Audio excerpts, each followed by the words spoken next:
panorama económico, no me gusta el Partido Perú Libre, yo acepto que Pedro Castillo ganó la elección, digamos. Ese es un primer grupo que ya entendió que no pasa nada, que ganó la elección Pedro Castillo.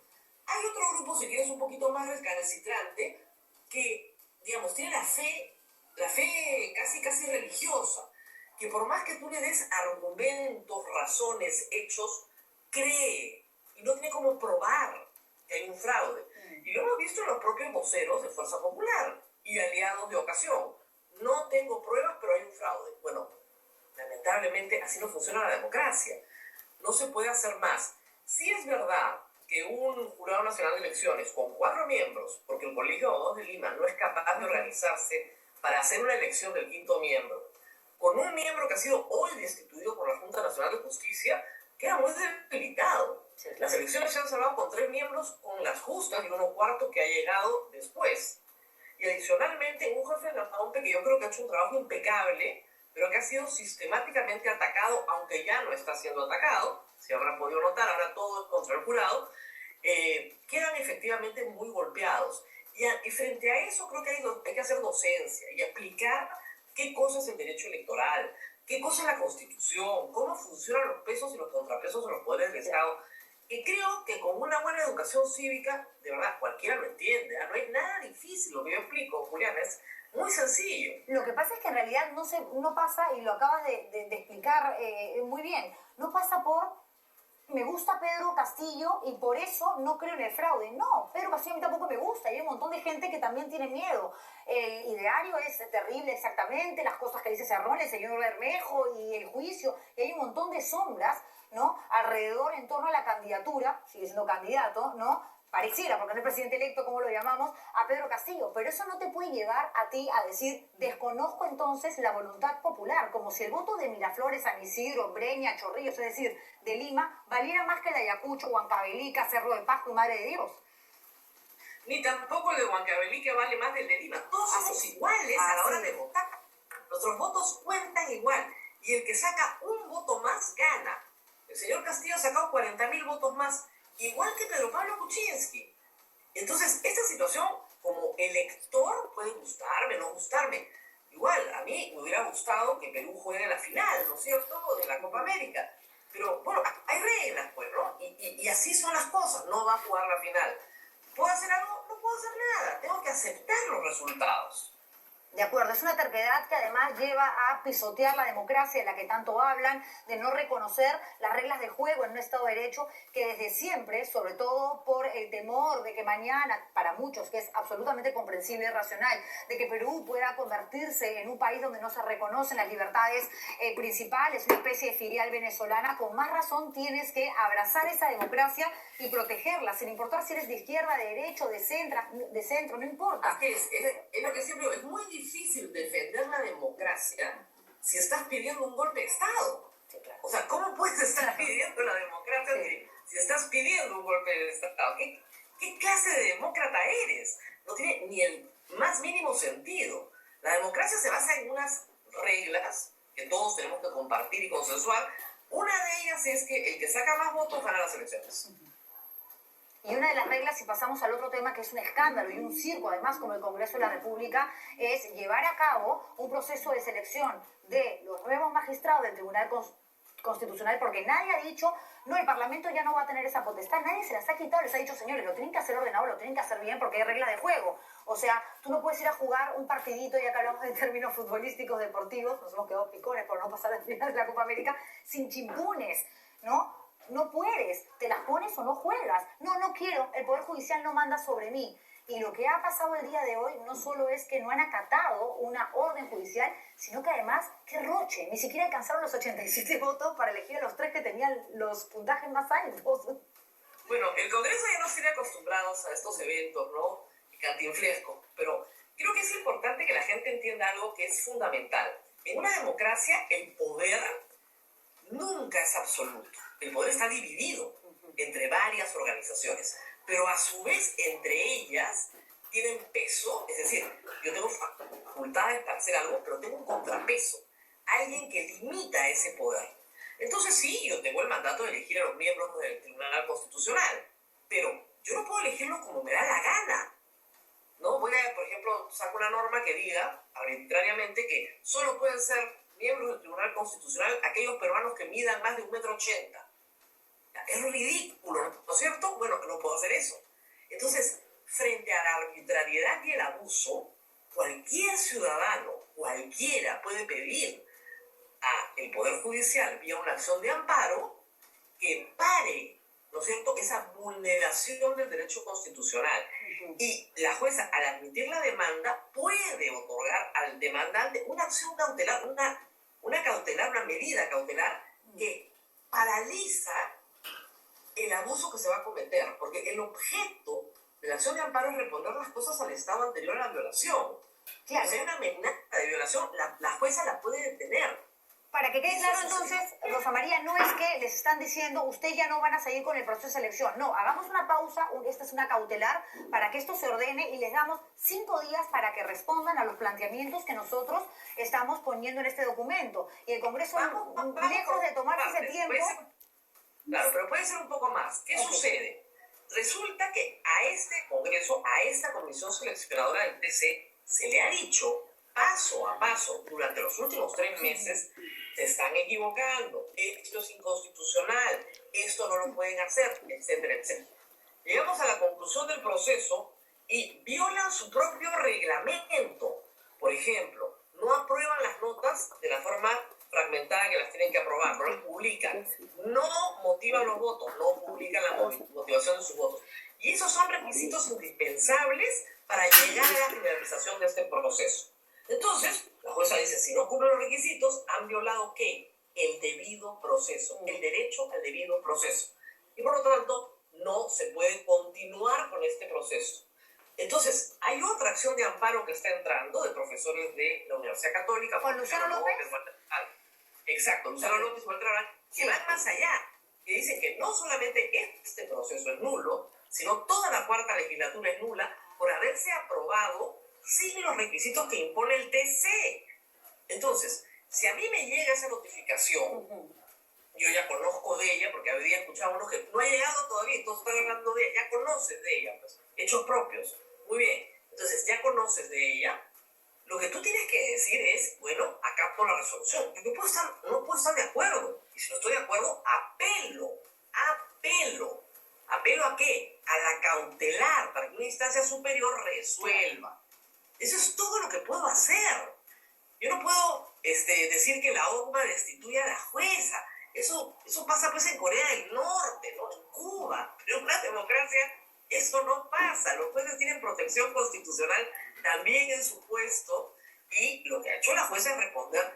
Y yo estoy segura que la siguiente acción de amparo que viene va a tener el mismo desarrollo, porque es lo que manda la Constitución. Y al final de cuentas, ¿a dónde terminan estas acciones de amparo?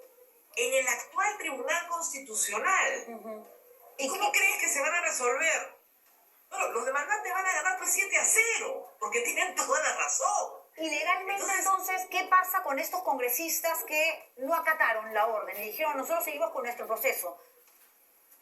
Yo creo que están en problemas, Juliana. Están en problemas y espero que tengan una buena asesoría legal cuando termine su mandato. Porque han cometido lo que se conoce como una infracción a la Constitución. Todos estamos obligados a respetar las resoluciones judiciales. Es un mandato constitucional muy claro. Pero si tú eres funcionario público e incumples un mandato judicial, tienes un agravante en el Código Penal: resistencia a la autoridad. Entonces, lo que la jueza tiene que hacer es cursar, ¿no es cierto?, un oficio al Ministerio Público, dando cuenta de los hechos del día de hoy, para que el Ministerio Público inicie las investigaciones del caso contra aquellos que, desconociendo el mandato judicial, continuaron en un procedimiento irregular.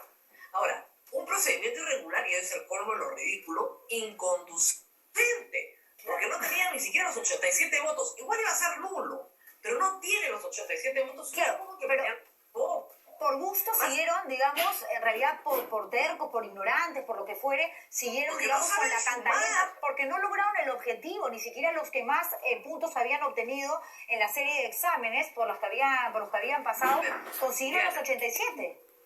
Vamos al fondo del examen. ¿Qué examen es este en que un caballero termina en primer puesto y saca 6 votos en el Congreso. Sí, claro. 6. Y termina en primer puesto. Por favor, o sea, un poquito más de coherencia, ¿no?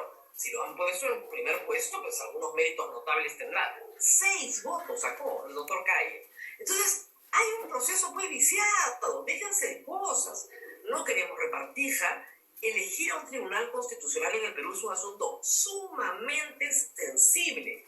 Este Congreso procede de una disolución causada justamente por querer imponer de manera arbitraria una elección del TC. Y no es la primera vez que pasa. Ha pasado en el 2007 con el caso Ríos, pasó con las protestas contra la repartija. Entonces, ahí tenemos antecedentes bien claros.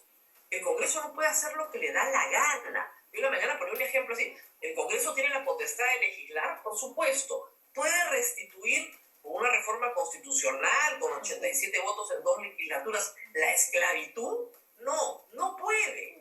¿Por qué? Porque es inconstitucional. Claro. Y no hay nada que vaya por encima de lo que dice y manda la ley de leyes, que es la constitución política. Porque lo que hemos escuchado hay contenido, son argumentos...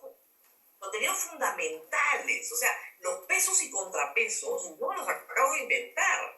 Vienen de la Constitución de Estados Unidos, de la independencia de los Estados Unidos en el siglo XVIII.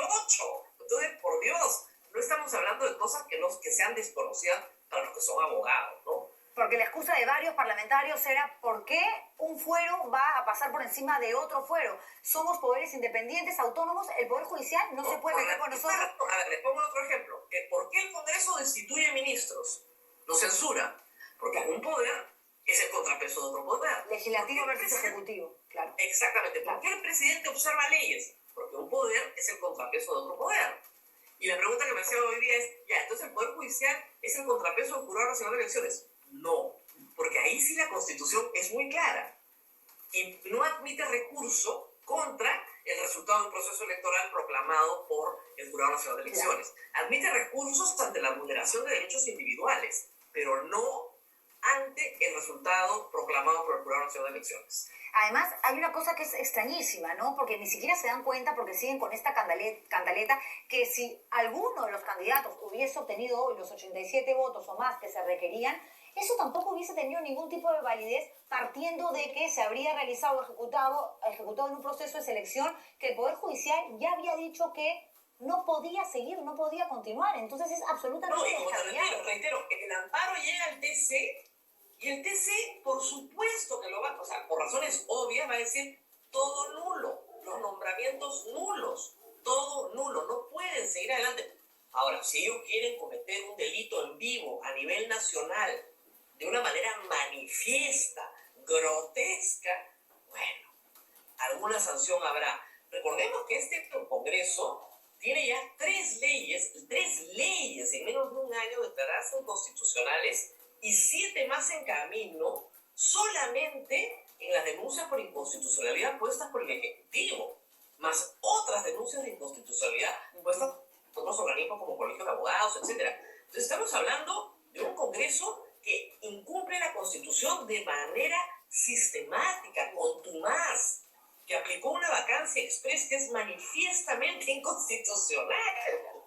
Entonces, estamos hablando de un Congreso que no respeta la Constitución. Y hay algunos congresistas que, digamos, en esto ya tienen kilometraje. Si los van a juzgar por esto, tendrían que ver todos sus antecedentes de incumplimiento manifiesto, sistemático y reiterado de la Constitución.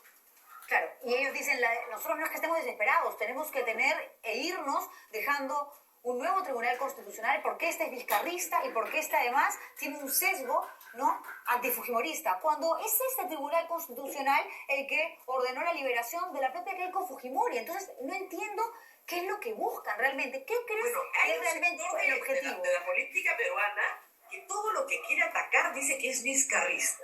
Vizcarra es un cadáver político, ni siquiera puede juramentar como congresista. No existe, ¿no? Sí, no existe. Todo es vizcarrista. Entonces tú comienzas a ver, ¿qué? O sea, me van a decir a mí que el doctor Blume, Sardón, Ferrero son vizcarristas y son antifujimoristas. ¿En qué planeta estamos? Keiko Fujimori fue liberada de la cárcel por este TC, no por ningún otro. y bien liberada. Además, yo considero que la resolución es justa, ¿ya? Pero no pueden venir con cosas como las que hemos escuchado estos días, que son terribles. Y mañana hay movimientos también en el Congreso porque han convocado a una nueva junta de portavoces. ¿Van a seguir con esta cantaleta? ¿Van a morir en su... Probablemente. ¿Sí? Probablemente, pero creo que van a ir perdiendo seguidores por el transcurso de las horas, porque yo espero que estos congresistas, algunos, los que son gente de buena voluntad y un poco inocentes, que no saben nada de derecho, pues tendrán asesores que se sentarán y les dirán: mire, señor congresista, la verdad, yo estoy preocupado por su futuro. ¿Qué fue lo que hizo FREPAP? Por una razón muy sencilla. Hay varios que no tienen ni siquiera inscripción partidaria. O sea, FREPAP, UPP, Frente Amplio, Partido Morado, no tienen inscripción partidaria. Terminamos